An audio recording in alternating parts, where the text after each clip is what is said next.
तो अब इस एपिसोड की स्टार्टिंग में हमें एक काली अंधेरी रात का सीन दिखाया जाता है। तभी हमें एक खूबसूरत सी लड़की को दिखाया जाता है जो कि उस घर के बाहर खड़ी होती है और उस घर से निकलती हुई स्मेल को सूंघते हुए कहती है कि बहुत करीब ये स्मेल, ये बिल्कुल एक इटर्नल बॉडी की स्मेल है। इतना कहते हुए वो काफी ज्यादा ब्लश करने लगती है और फिर अपनी पावर्स को रिलीज करते हुए बड़ी तेजी से उसी डायरेक्शन की ओर जाने लगती है, ये कहते हुए कि ये जिंदगी में एक बार मिलने वाली अपॉर्चुनिटी है, इसलिए मुझे ये अभी की अभी एक्सट्रीमली रेयर इटर्नल बॉडी चाहिए खाने के लिए। ये मेरे लिए एक इमोर्टलिटी का एसेंस है। तो अब इसी के साथ में हम उस जगह के अंदर का सीन दिखाया जाता है। वहीं पे हमारे एमसी को नीचे जमीन पर बैठा हुआ दिखाया जाता है, जो कि भूख से तड़पता हुआ एक जगह पर बैठा होता है और खाने के बारे में ये सोचते हुए कहता है कि मुझे उबला हुआ बकरा, उबला हुआ बियर खाना है, रोस्टेड डक और रोस्टेड चिकन खाना है। तो अब इसी के साथ में हम उस लड़की के बारे में बताया जाता है। उसका नाम चैन चेंगन होता है और ये कई सारे हेल्पलेस ट्रेवलर्स में से एक होता है। इसी के साथ वो लड़का आगे बताता है कि बाकी के सभी ट्रेवलर्स तो बड़ी ही अच्छी तरीके से इनविंसिबिलिटी की राह पर चलते रहे और मैं भी इस इमोर्टल वर्ल्ड में आ गया, मगर मेरी मेरिडियंस ब्लॉक्ड थी, इसलिए मैं किसी भी तरीके की प्रैक्टिस नहीं कर सकता। लेकिन तभी एक बूढ़ा मास्टर चैंग को बताता है कि चैंग, तुम बिल्कुल भी यूजलेस नहीं हो, तुम्हारे पास एक लेजेंडरी इटर्नल बॉडी है। अगर कोई तुम्हारे एसेंस को खा लेता है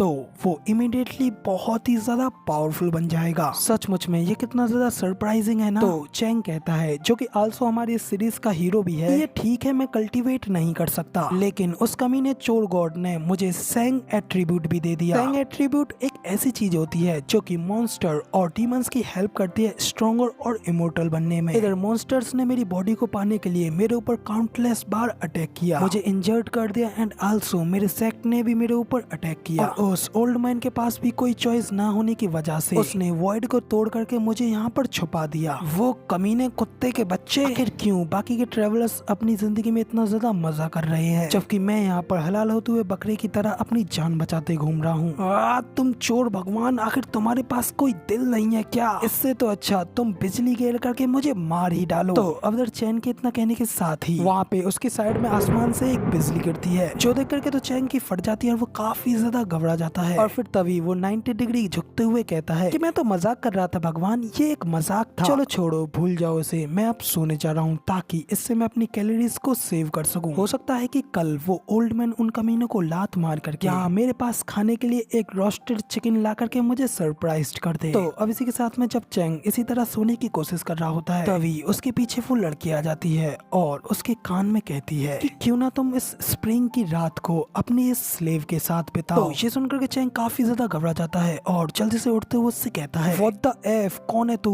तूने तो मुझे डरा दिया और आखिर तू कब यहाँ पे अंदर आ गई? चैन इतना कही पा रहा होता है कि तभी वो लड़की अचानक से चैन को लिप टू लिप किस कर देती है और ये देख करके तो चैन काफी ज्यादा हैरान हो गया होता है, जबकि वो लड़की तो चैन को इस तरीके से टेस्ट करते हुए अपने मन में कहती है, हाँ ये टेस्ट, ये इटर्नल बॉडी का टेस्ट है। जबकि इधर चैन भी अपने मन में कहता है, मुझे लगता है कि मैं एक 7 फुट का आदमी हूँ और ये लड़की भूखी और बेहद ज्यादा स्ट्रॉन्ग है और लड़कों को बाहर जाते हुए अपनी सुरक्षा जरूर करनी चाहिए। मैं कहते हुए चैन उस लड़की को अपने आप से दूर करते हुए कहता है कि भाड़ में जा तू। तभी वो लड़की चैन को और भी ज्यादा सीड्यूस करते हुए कहती है, ओ मुझे लगता है कि तो तुम्हें इस तरीके से पसंद है। चैन तो उस लड़की को इस तरीके से देख करके उसकी नाक से खून बहने लगता है, जबकि तभी वो लड़की चैन को अपने नीचे बिठा लेती है। मगर तभी ये देख चैन उससे कहता है कि रुको रुको, तुम बहुत जल्दी कर रही हो, जरा इससे पहले राइट लेफ्ट और जिंदगी के बारे में तो बात कर लो। मगर वो लड़की कहती है कि आखिर तुम किस बात का इंतजार कर रहे हो? मैं सीधा पॉइंट पे आती हूँ, बात ये है कि ये स्लेव अब बिल्कुल भी बर्दाश्त नहीं कर सकती। तभी चैन चिल्लाते हुए उससे कहता है कि रुको रुको, बैंग बैंग करने से पहले मैं तुमसे पूछना चाहता हूँ कि क्या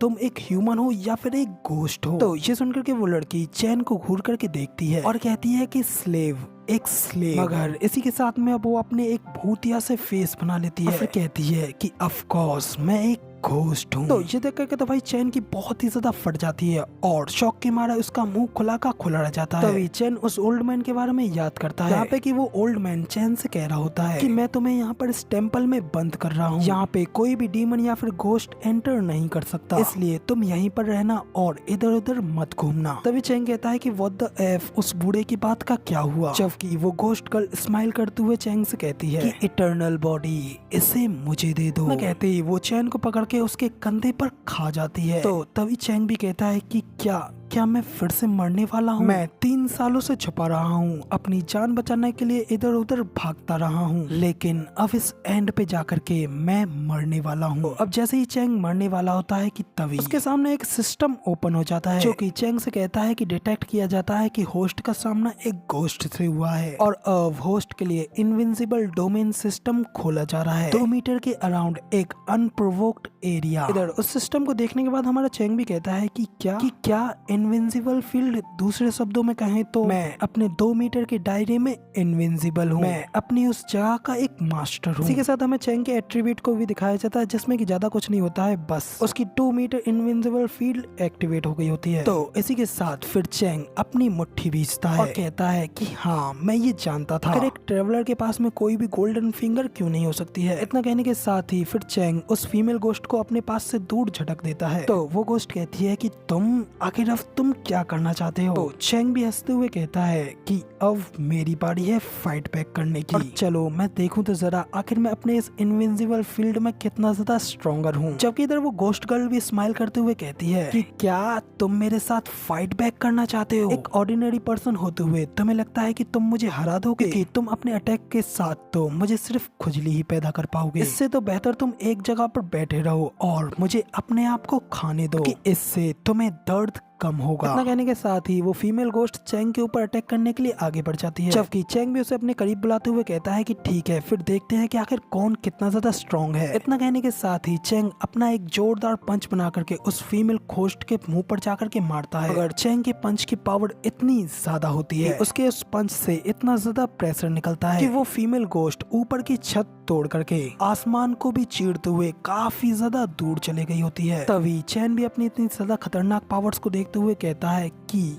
कहीं ये कोई एक ड्रीम तो नहीं है? मैंने हरा दिया, मैंने उसे हरा दिया, आखिरकार मेरे बुरे दिन अब खत्म हो ही गए। इसी के साथ चैन के पास सिस्टम से एक नोटिफिकेशन आता है, जिसमें उसे बताया जाता है कि होस्ट ने एक ट्रिपल हेवन फीमेल गोस्ट को हरा दिया है, अब इसीलिए उन्हें 10 फील्ड पॉइंट्स मिलते हैं। तो तभी चैन पूछता है कि फील्ड वैल्यू, आखिर ये फील्ड वैल्यू क्या है? तो सिस्टम उसे बताता है कि हर 100 पॉइंटों के साथ होस्ट की इनविंसिबल डोमेन को 1 मीटर से बढ़ा दिया जाएगा, और अभी करंट में होस्ट की इनविंसिबल डोमेन 2 मीटर की है। तो चैंग कहता है कि आखिर मैं और भी ज्यादा फील्ड वैल्यूज को कैसे पा सकता हूँ, और क्या कभी मैं अपने फील्ड के साथ इस पूरे कॉन्टिनेंट को कवर कर पाऊंगा? क्या डायरेक्टली मैं इस पूरे कॉन्टिनेंट के ऊपर रूल कर पाऊंगा? तो सिस्टम चैंग को बताता है कि फील्ड वैल्यू के मेथड्स को ऑब्टेन करने के लिए होस्ट को खुद से ही एक्सप्लोर करना पड़ेगा। सिस्टम की ये बात सुनने के बाद में चैंग उसे मिडिल फिंगर दिखाते हुए कहता है कि ये सिस्टम सच में बिल्कुल गैर जिम्मेदार है, इसके पास जरा सा भी एक्सपीरियंस नहीं है, और आखिर होस्ट ऐसे अपने आप एक्सप्लोर कैसे कर पाएगा? लेकिन तुम इंतजार करो, मैं इसे खुद एक्सप्लोर जरूर कर लूंगा, लेकिन मुझे डर है कि मैं कहीं पहला ना हो जाऊं। कहने के साथ ही चैन एग्जॉस्ट होने की वजह से वहीं पे बेहोश होने लगता है। इसके साथ ही वो नीचे जमीन पर बेहोश गिर जाता है। तभी हमें दूसरा सीन ऊपर आसमान का भी दिखाया जाता है, जहाँ पे कि चैन ने अपना पंच मार करके छेद कर दिया होता है, और नीचे जमीन पर इधर उधर बिजलियां कड़क रही होती हैं। तभी वहाँ से निकल रही पावर्स को सेंस करते हुए मॉन्स्टर्स कहते हैं कि आखिर अब किसने इस आसमान में छेद कर दिया? आखिर ये क्या टेरिफाइंग इमोर्टल पावर्स हैं? और कहीं आसमान से इस लोअर वर्ल्ड पर कोई इमोर्टल ट्रेजर तो नहीं गिरा?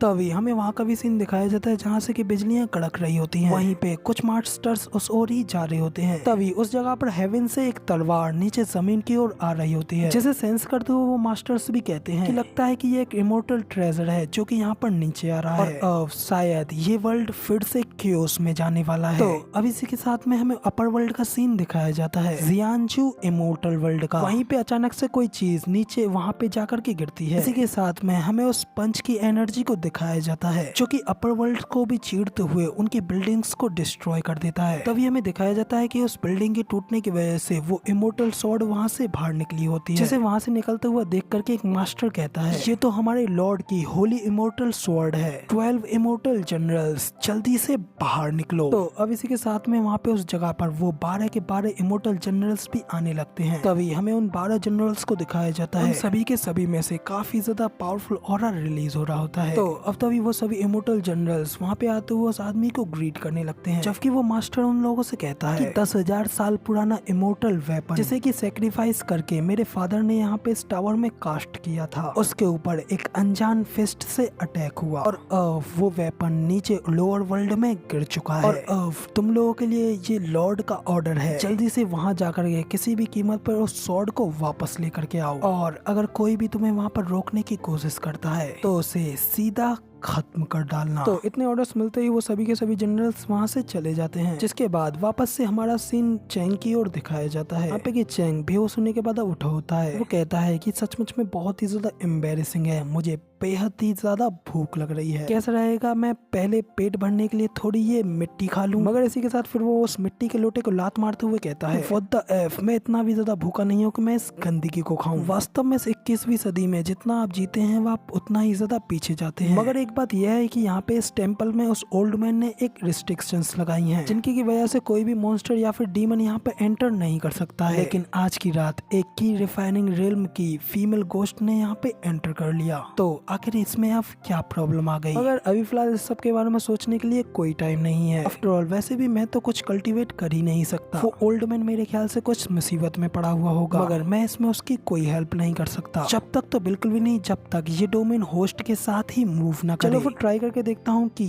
क्या ये डोमेन मेरे साथ मूव कर सकती है या नहीं, और अगर ये मेरे साथ मूव करती है फिर तो मैं बिल्कुल ही इनविंसिबल बन जाऊंगा। इसी के साथ चैन आगे बढ़ने लगता है। चैन के साथ वो डोमेन फील्ड आगे नहीं बढ़ती है, और जैसे ही चैन का हाथ उस फील्ड से बाहर निकलता है, अचानक से बाहर के प्रेशर को फील करके वो काफी ज्यादा शॉक हो गया होता है, और जल्दी से वापस से अपनी डोमेन में आ जाता है, और घबराते हुए अपने मन में कहता है कि ओ माय गॉड, बाहर कितनी ज्यादा कोल्ड और टेरिफाइंग सेंस है, लगता है इसके बाहर काफी ज्यादा घोस्ट छुपे हुए बैठे हैं। वेल, तो इसका मतलब ये डोमेन अपने होस्ट के साथ आगे मूव नहीं कर सकती, और इसके बारे में सोचूं तो मुझे लगता है कि ये सिस्टम में एक बग है। लेकिन अब मेरे पेट से ज्यादा जरूरी बात तो ये है जल्दी मुझे अपनी फील्ड वैल्यू को बढ़ाने के बारे में कुछ ना कुछ सोचना पड़ेगा, क्योंकि अगर मैं सचमुच में अपने इस डोमेन फील्ड को छोड़ करके जाता हूँ जल्दी किसी न किसी खतरनाक घोस्ट के हाथों मारा जाऊंगा। अब जब चैन ये सब सोच ही रहा होता है कि अचानक से उसे कोई आवाज आती है जिसमें कि कोई किसी से कह रहा होता है चलो अब मैं जरा देखता हूँ कि आखिर तुम कैसे भागती हो। इसी के साथ ऊपर से चैन के पास एक लड़की आकर के गिरती है, और नीचे जमीन पे गिरते ही वो लड़की कहती है कि आउच, मुझे दर्द हो रहा है। इधर चैन तो उस लड़की को देख काफी ज्यादा घबरा गया होता है। तभी उसके सामने हमें एक आदमी को दिखाया जाता है जो कि इवल ड्रैगन कैवरन का ग्रेट एल्डर ली जियाओ होता है। तभी वो बंदा ली जियाओ उस लड़की से कहता है कि लिंग बाओ, हॉनेस्ट रहो और भागने की बिल्कुल भी कोशिश मत करना, वरना मैं तुम्हें जब तक मारूंगा जब तक तुम मर नहीं जाओगी। तो वो लड़की लिंग बाओ भी उससे कहती है कि अगर तुम्हारे अंदर इतनी ज्यादा एबिलिटी है तो तुम मुझे मार के दिखाओ, और फिर देखना मेरे डैड तुम्हें कैसे साफ करते हैं। जबकि पीछे खड़ा हमारा चैन अपने मन में कहता है कि जब मॉन्क्स लड़ते हैं तो सहना मोर्टल्स को पड़ता है, मगर मैं एक काइंड हार्टेड पर्सन हूँ, तो इसलिए मैं इस फाइट में बिल्कुल भी इंटरफेयर नहीं करूंगा। लेकिन जरा रुको,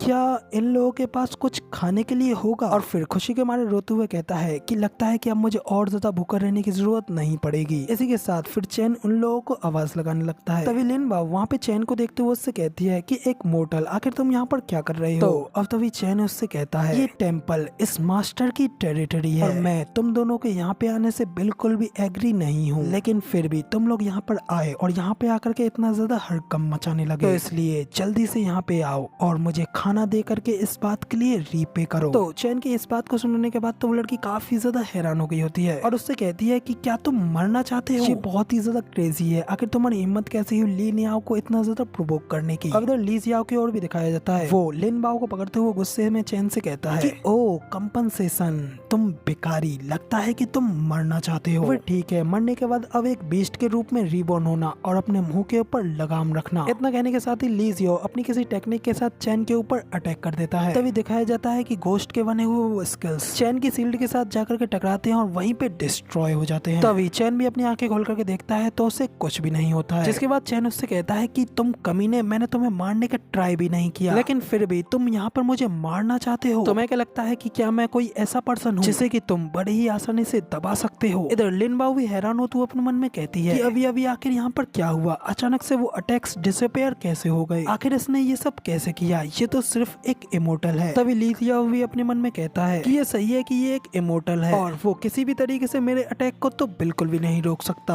और मैं समझ सकता हूँ कि अगर वो इसे बचने के लिए रोक सकता है, नहीं इस चीज की भी कोई पॉसिबिलिटी नहीं है कि वो इस अटैक को अवॉइड भी कर सके, और इसका आखिरी रिजल्ट तो यही था कि इसे मेरे अटैक से मर जाना चाहिए था। मैं सालों से लड़ता हुआ आया हूँ और अब तक मैंने कई सारे लोगों को मारा है, तो फिर शायद यही हो सकता है कि मैंने अपनी एनर्जी को कुछ ज्यादा ही कंज्यूम कर लिया, जिस वजह से ये लड़का बच पाया है। इस बात की यही पॉसिबिलिटी पॉसिबिलिटी हो सकती है। और हमारे हीरो चैन की ओर दिखाया जाता है, जो कि ली जियाओ को अपनी मिडिल फिंगर दिखाते हुए कहता है, ओए निशान वाले आदमी, तुम्हें क्या लगता है कि तुम मुझे मार सकते हो? मैं तो अभी भी यहीं पे खड़ा हूँ, तुमसे जो उखाड़ा जाए वो उखाड़ लो, और अगर तुम मुझे मार पाए तो मैं अपने घुटनों के बल बैठ करके तुम्हें कांग्रेचुलेट करूंगा। इधर ली जियाओ तो चैन की ये सारी बातें सुनने के बाद काफी ज्यादा गुस्सा हो जाता है और अपनी किलिंग इंटेंट को रिलीज करते हुए अपने पास से एक तलवार निकालता है और चैन से कहता है कि मुझे कोई फर्क नहीं पड़ता है कि तुम कौन हो, तुम अगर मरना ही चाहते हो तो फिर ठीक है, अब मैं तुम्हारी इस इच्छा को पूरा कर देता हूँ। इतना कहने के साथ ही ली जियाओ अपनी उस स्वॉर्ड के साथ में चैन के ऊपर अटैक कर देता है, जबकि चैन भी उसे अपनी ओर आता हुआ देख करके खुश है तो अपने मन में कहता है कि बस तुम एक बार मेरी इस इनविंसिबल फील्ड में आ जाओ और फिर तुम्हारी ये जिंदगी और मौत मेरे कंट्रोल में होगी। इतना सोचने के साथ ही चैन उससे कहता है कि आ जा। जबकि लिन बाओ घबराते हुए कहती है कि आखिर ये लड़का क्या करने की कोशिश कर रहा है, क्या वो लड़का अपने खाली हाथों से उस मैजिक वेपन को पकड़ने की कोशिश कर रहा है? जबकि लिन जियाओ भी हंसते हुए कहता है कि मेरा ये वेपन एक 3rd ग्रेड का मैजिक वेपन है, बेहद ही ज्यादा शार्प और पावरफुल, मगर फिर भी एक मामूली सा मोर्टल कारी अपने फ्लैश और ब्लड से बने हुए हाथों से इसे रोकने की कोशिश कर रहा है। तो दूसरी ओर इसी के साथ अगले सीन में हमें दिखाया जाता है चैन ने उस वेपन को सिर्फ अपनी 2 उंगलियों से ही रोक दिया होता है और हंसते हुए उससे कहता है कि बस इतना ही, मैंने तो इसे अपने गैप में ही पकड़ लिया। दूसरी ओर लिन बाओ को तो ये देख करके काफी बड़ा शौक लग गया होता है और वो हैरान होते हुए कहती है कि ये क्या, इसने सिर्फ अपनी 2 उंगलियों से इसे रोक दिया। इधर लिन जियाओ भी ये सब देख कर काफी ज्यादा हैरान हो गया होता है। चैन उसके वेपन को तोड़ते हुए उससे कहता है कि यंग मैन, अपनी अगली जिंदगी में अब इतना ज्यादा रिफ्लेक्ट करना। इतना कहने के साथ ही चैन उस टूटे हुए टुकड़े को लिन जियाओ के सिर पे मार करके उसे मार देता है, जिसके बाद सिस्टम उसे बताता है उसने 3rd लेयर के गोल्डन कोर रिल्म के कल्टीवेटर को मार दिया है, इसीलिए उन्हें इसके लिए 500 पॉइंट्स मिलते हैं। तो ये देख करके चैन भी अपने मन में कहता है लगता है कि गोस्ट और मॉन्क्स को मारने के बाद में मेरी फील्ड वैल्यू में एडिशन होता है, गोल्डन रिल्म के कल्टीवेटर को मारने की वजह से मुझे 500 पॉइंट्स मिले हैं। तो फिर soul realm, transcendent God realm और यहाँ तक कि अर्थ इमोर्टल्स, मैं जितने ज्यादा हायर रिल्म के कल्टीवेटर को मारूंगा लगता है मुझे उतनी ही ज्यादा फील्ड वैल्यू मिलेगी। इसी के साथ सिस्टम उसे बताता है कि होस्ट की करंट फील्ड वैल्यू 510 है और 500 पॉइंट्स की वजह से होस्ट की फील्ड वैल्यू को बढ़ाया जाता है। इनविंसिबल डोमेन को 5 मीटर्स तक बढ़ाया जा रहा है और हमें होप है कि होस्ट और भी ज्यादा कड़ी मेहनत करके इस फील्ड वैल्यू को बढ़ाते रहेंगे। तो अब जब चैन की इनविंसिबल डोमेन टेम्पल को पूरी तरीके से कवर कर ली थी, तो ये देख करके चैन खुश होते हुए काफी ज्यादा नाचने लगता है, जबकि पीछे खड़ी लिन बाओ अब भी काफी ज्यादा हैरान होते हुए कहती है कि इवल ड्रैगन कैवलेरियन का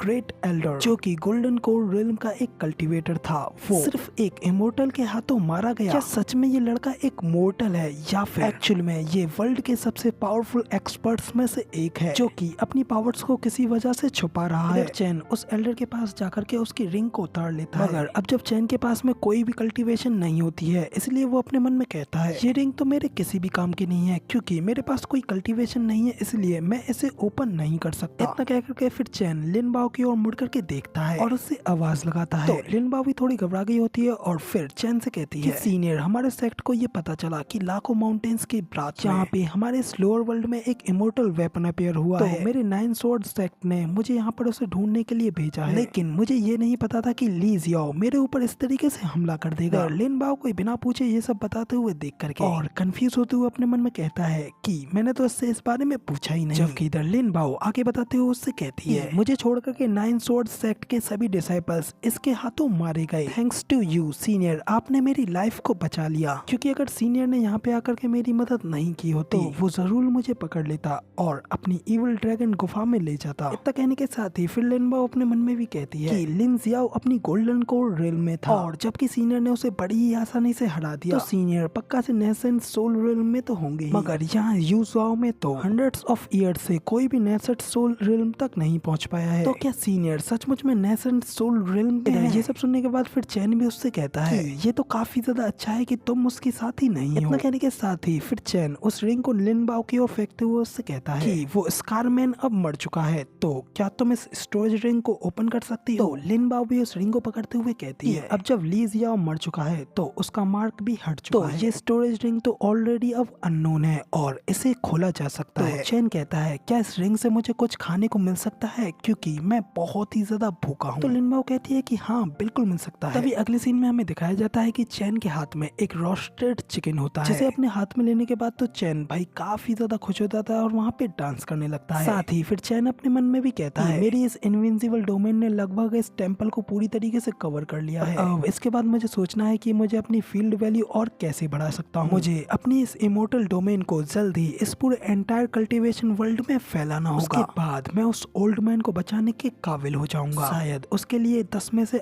8 पत्नियां भी ढूंढ पाऊंगा। इधर चैन ये सब सोच ही रहा होता है कि तभी लिन बाओ उसके सामने अपने घुटनों के बल बैठ जाती है। चैन को रेस्पेक्ट देते हुए कहती है कि सीनियर। तभी चैन उससे कहता है कि अब तुम्हें क्या हुआ, तुम ऐसे क्यों बैठ गई। तभी लिन बाओ ब्लश करते हुए कहती है कि सीनियर ने मेरी जान बचाई है, तो इसका मतलब ये है कि मेरी डेस्टिनी सीनियर के साथ जुड़ी हुई है। तो सीनियर, क्या आप मुझे अपने डिसाइपल के तौर पे एक्सेप्ट कर सकते हैं? सीनियर, आप प्लीज मुझे एक्सेप्ट कर लीजिए, मैं सचमुच में बेहद ही ज्यादा कैपेबल हूँ। तो गाइस, अब इधर इसी सीन के साथ में फिलहाल हम हमारे इस वाले एपिसोड को यहीं पे खत्म करते हैं। और ये एपिसोड अभी ट्रायल के तौर पे था, तो आप लोग मुझे कमेंट करके बता सकते हैं कि आप लोगों को ये वाला एपिसोड कैसा लगा। और साथ ही आप लोगों को कमेंट करके ये जरूर बताना है कि क्या इस सीरीज को आगे कंटिन्यू किया जाए या फिर नहीं। बाकी अगर इस सीरीज पर अच्छे व्यूज आते हैं तो हम इस सीरीज को कंप्लीट पक्का से करेंगे। तो ठीक है गाइस, अब अगर आप लोग इस चैनल पर नए हो और आगे भी इसी तरीके की अमेजिंग वीडियोस को देखना चाहते हो तो इस चैनल को सब्सक्राइब जरूर से कर देना। शुक्रिया।